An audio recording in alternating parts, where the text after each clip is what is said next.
کہ رمضان کی آمد ہے تو اس میں کیا کرنا چاہیے۔ سب سے پہلے تو میں یہ بتا دوں کہ اگر آپ ذیابیطس کے مریض ہیں، چاہے آپ انسولین پر ہیں اور چاہے آپ دوائیوں پر ہیں، آپ بالکل روزہ رکھ سکتے ہیں۔ پہلے تو میں یہ واضح کر دوں۔ دوسری بات یہ ہے کہ روزے میں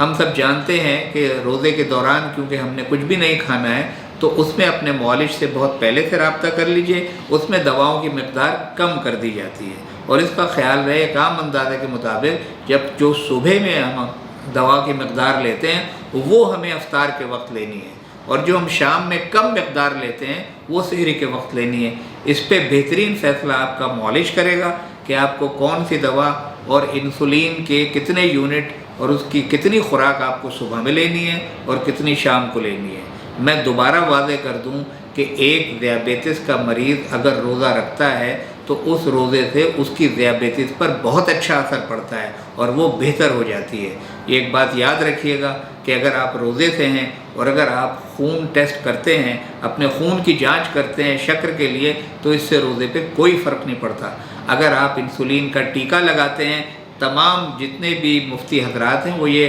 فتاوے دے چکے ہیں کہ ان سے کوئی روزے پہ خلل نہیں آتا ہے۔ تو ایک بات پھر ذہن میں یاد رکھیے گا رمضان کے حوالے سے، اپنے معالج سے اب آپ رابطے میں شروع ہو جائیے، کیونکہ دیکھیے آج رجب کی 10 تاریخ ہے، ٹھیک، اور ظاہر ہے شعبان میں بھی لوگوں کی عادت ہے روزہ رکھنے کی، ٹھیک، اور اس کے علاوہ رمضان میں تو ہے ہی، تو آپ معالج سے رابطہ کیجئے تاکہ وہ اس کے حساب سے